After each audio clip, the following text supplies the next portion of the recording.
Hi there. So I wanted to kind of share with you guys just a little bit of the holiday period that I went on. Even though there was still like a level of work involved, it was more like collaborative and inspirational and stuff like that. But I thought you want to see some beautiful sights and just kind of get an idea of little snippets of what I was up to. So we'll start with the Cornwall section because this was the first week that I was down with seeing my dad and his partner, and they live in Mevagissey, which is a fantastic little harbor town or a village. It's a fishing village. It's a fishing village with a drinking problem, or as they sometimes like to say, it's a drinking village with a fishing problem. Very cute and fun. Anyway, so this is the loft hatch where we like to get coffee and sometimes breakfast in the morning. It's just phenomenal view, isn't it?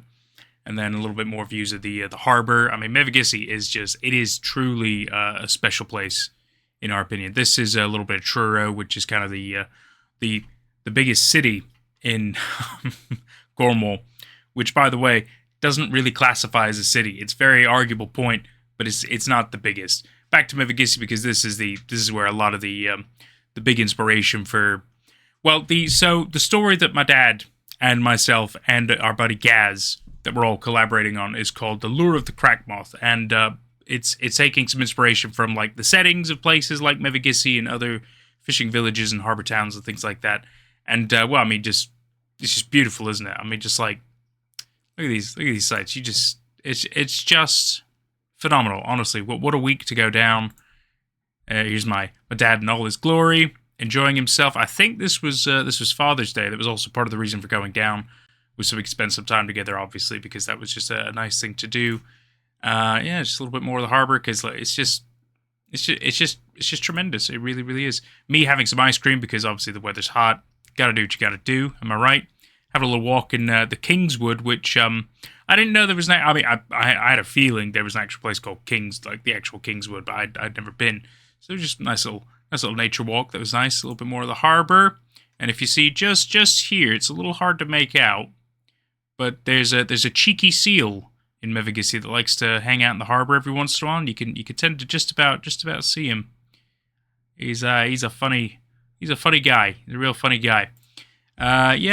So that was these are the many pictures that came out of the Mevagissey trip because yet again it was more for like getting some inspiration, not just only for my projects but also to help with my dad's project and to kind of help get his feet really kind of riling for his story. And then obviously we're getting Gaz involved as well, which and then a little bit of New Quay, which is yet another fun little place to go to. So this is one of Gaz's artworks. This is one of his pieces, and it should give you a little bit of an idea of the style that the Lure of the Crackmoth is going to be drawn in. It's going to be illustrated. It's going to be a kind of a graphic novel, comic book sort of a combination thing. It's shaping out to be quite awesome, if I'm honest with you. I mean, like, look at the detail on this. Like, the longer you look at his work, the more things kind of pop out at you, and it's just like, it's just tremendous. It really is. So that's the Mevagissey piece done. Then it was time for going to Spain for a couple of days. We were going to visit my uncle and surprise my dad's cousin Nick and our buddy Wiffa. Well, not so much Wiffa, but because he already knew. It was only Nick that didn't know that we were coming. And part of the reason for going was also because of the Festival de San Juan, which is a festival at John the Baptist, and it's basically like this week-long festive big events celebration. There's like burning of giant not really pyres. They're like these giant decorative statues, if you will, that are probably made of like wood and very burnable materials. They're just like representations of artistic pieces and stuff like that. They do a variety of things like fireworks, street festivals. There's a bullfight and things like that. It's like a whole big. It's a week long just big old party festival events and stuff. And so this is us at East Midlands Airport. Just finding out that our flight is about an hour delayed, and we're like, okay, well, that's, it's a little sucky, but it's not the end of the world. This is us finding out, well, this is me finding out that, the delay added on like another 20 minutes or something. Like, it just kind of kept creeping up. It kept getting more and more delayed.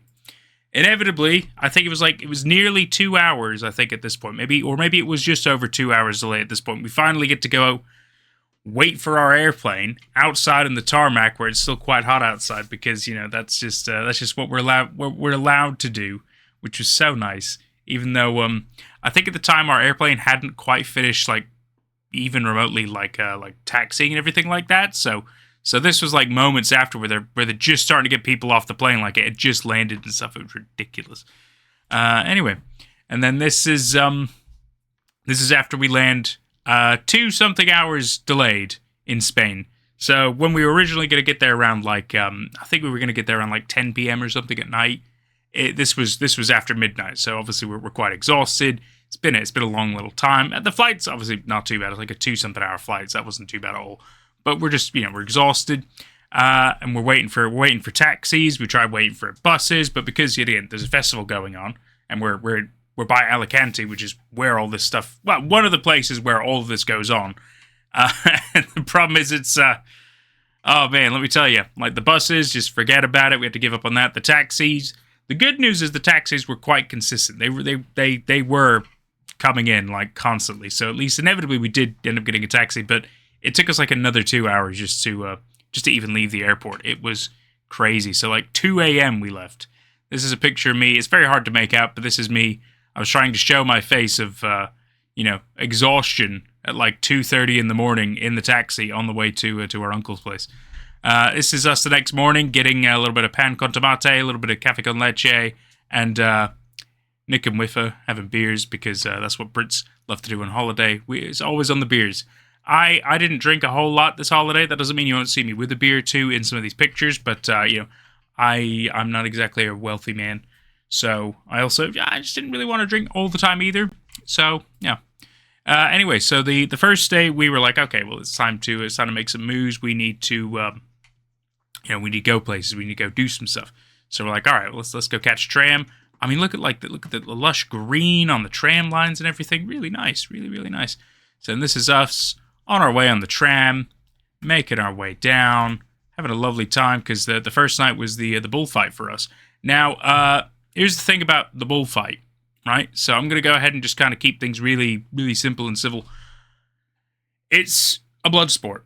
It's incredibly controversial, and I can see why. I didn't know fully what all would entail. I mean, obviously we know Toro with the red capes, the matadors, and I didn't realize there was a lot more going on than just that. There's quite a number of roles involved in everything. There's a lot of support bases. There's a lot of bulls as well. It's a whole thing, and we're not gonna really go too much into the details, the pictures about that, because it's incredibly controversial, and I 100% understand why people are in opposition and why it's been whittling away and becoming less and less prominent over the years. It really does feel like it's still kind of back in Roman Colosseum times. Just kind of say that. Like even on this picture that I've got here of the Plaza de Toros Alicante like thing, there's a little bit of graffiti right here that's saying like, no more of the bulls, no more of this. We don't want any more of this. Let's see. Then we have a little video here.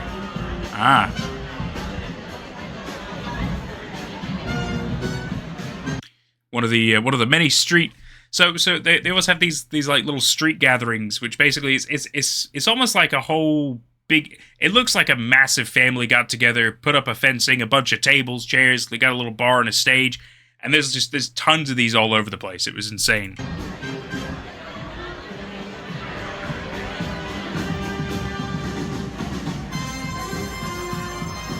So cool.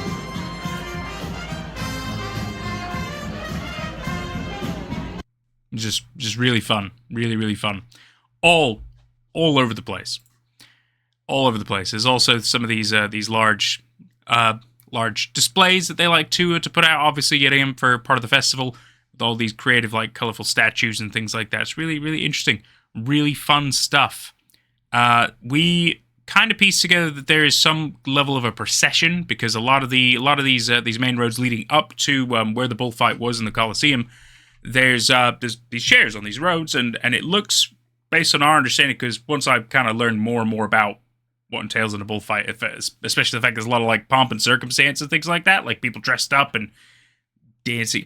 There's a lot more going on in it than I'd ever realized. And so my belief, and we didn't really get to confirm it, sadly, or anything, is that a lot of the procession up to the bullfight goes along the street and stuff like that. And so it just seems like a little bit of fun. This is us eagerly awaiting, having a fun little time drinking our Heinekens at one of the many, many bars that are open. That was my Uncle Paul, by the way, which you will see quite a few times. There's a whiffer. On our way to the Colosseum, you can see just in the background here. Nice shot of that here. It's actually, I gotta say, it was quite cool. It is very much like an amphitheater, except it's a proper Colosseum, like full on rounded. It's open to the elements and everything. It's quite something. Quite something indeed. Really, really kind of tells you just how far back in time some of this stuff is. This is it's a picture of them kind of like, just doing a little bit of cleaning and preparing of the arena, if you will. And then a lovely panoramic view so you can really kind of see just, it is properly open, beaming sun down, and we were like right here. So we were in a really nice spot. Like, we could see a lot, but also directly in line of the sun. So it was hot. It was very, very hot. Luckily, there was shade always behind us, bar downstairs and everything, so we took advantage of the fact that we could escape the sun quite often. And just generally having a good little time together, as we do. Some nighttime pictures of some of the statues once all the festivities were, still ongoing, but the bullfight was over. A little bit more close-up of some of these. Looks like you get some visual representations of perhaps, it definitely feels like there's a lot of storytelling going on. I'm sure. The thing is, while I was there, I did a little bit of research into this, and if I'm completely honest with you, I have forgotten some of the things, which makes me feel a bit stupid. But that's okay. If anything, it gives you research for yourself. You got time to look up stuff. A little bit of nighttime drinking. There was like a love seat here that people could swing on at this bar. Really weird. A lot of people sat in it. It was really, really funny. It was just the thing that we all like to joke about. Let's see. Then the next day we were all like, it was a fun little time. But the thing about Alicante, right, is it's not far from Benidorm. This is also the airport where people flying in go to Benidorm. Like, this is the place. So obviously, one of the things is that, like, we were like, well, maybe we should go to Benidorm. Now, I personally had never actually been to Benidorm. I wasn't really in a rush to go to Benidorm, and I'll kind of explain why for those of you who have no idea what I'm talking about. So Benidorm it's Little Britain in Spain, right? This is like the their British tourist destination in Spain because it has become so anglicized. There's even a sitcom about Benidorm. Right? Like, it's very much exactly what you think it would be. And you'll see a couple of pictures of that. You'll see a couple of pictures of that.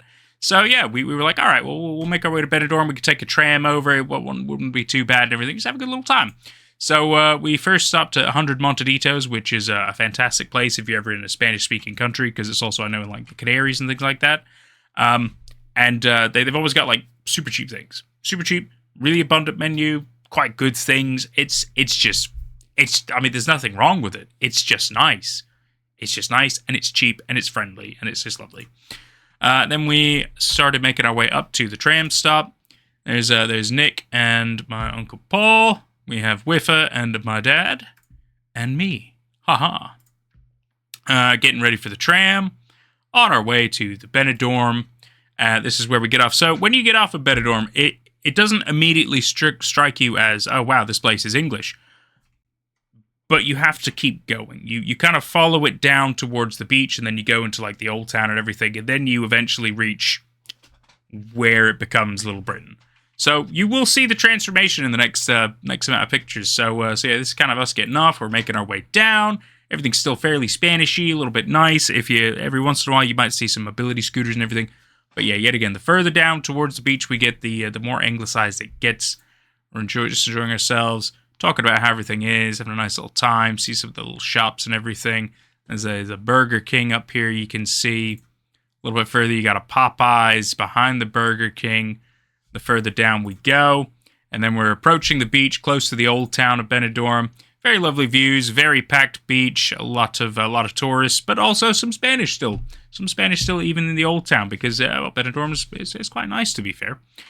Until you get to the specific area, and then it's just party night in England. So yeah, we carry on walking. We decide, it's a lovely little selfie of my Uncle Paul. It's very nice. He's quite a charmer, quite a good looker. So obviously we had to stop and have a drink, maybe a little bit of food. Had some rattlers, really nice. Nick always on the beer because he is a classic man. He likes the right stuff. Whereas we wanted something a little more refreshing, so we had the Radler, which is like lemon. It's like a shandy in a way. It's like lemon juice and beer. Really nice. So we're pressing further into the old town. It's getting a little bit more crowded, a little bit more confined in some of the streets. This was just a really funny place, so that's why I had to take a picture of it. Goffer's mannequin piss. Very funny. The picture's even like their little logo. It's hard to kind of see it from here. But the little cherub guy, he is indeed peeing. He is peeing. So I had to. I thought it was very funny. Then we decided to stop and have a little bit of seafood and a little beer and everything. Just have a nice little time here. We are. There's me wearing my Miami shirt that you guys tend to see in some of the videos. There's with Nick, my dad, probably showing off stuff about his lure crack moth thing we're working on at the time. We heart Benidorm. Alley Hop. Oh, that's a fun little shop. Very cow-oriented. They love that stuff. Yet again, stopping for another place to have some refreshing beverages, including some Tinto Verano, more beer, bit of wine, having a nice little time. And then here we go. We're starting to hit some proper Benidorm-y areas. This is another big part of the beach, which further on in is where it gets a lot more anglicized. But I gotta admit, though, still quite pleasant, still quite nice. And, you know, they got some interesting little bars and everything. There was like a rock bar a little bit down here, like live music and stuff. But it was like just ending at the time, which was kind of a sick thing.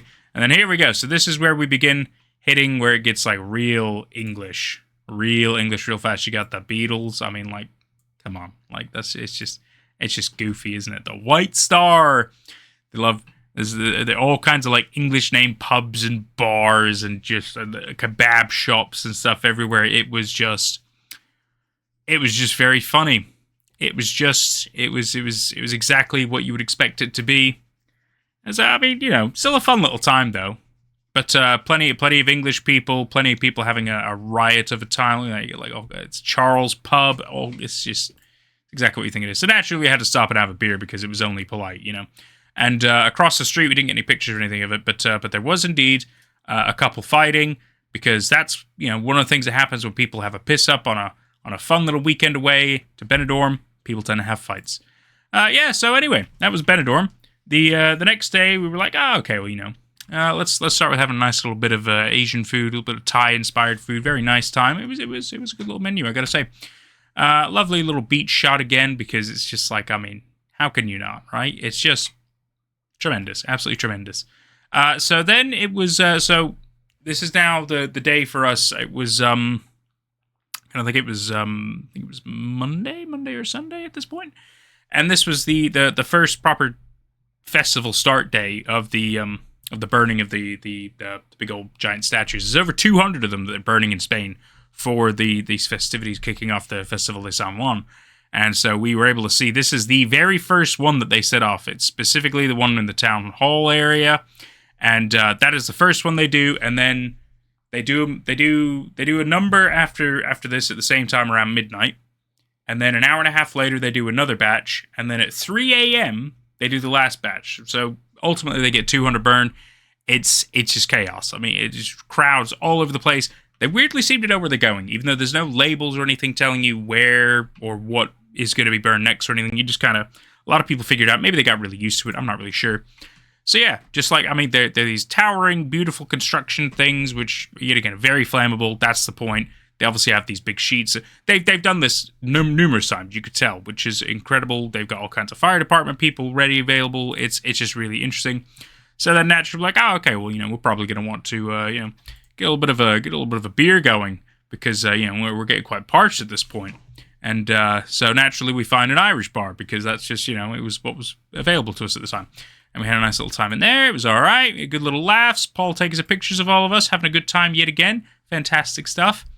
And then, oh, here we go. Here's so we were near one that we believed was going to be set on fire, but it turned out the one next to it, which was just obstructed by view, was going to be burned. So this is some fireworks.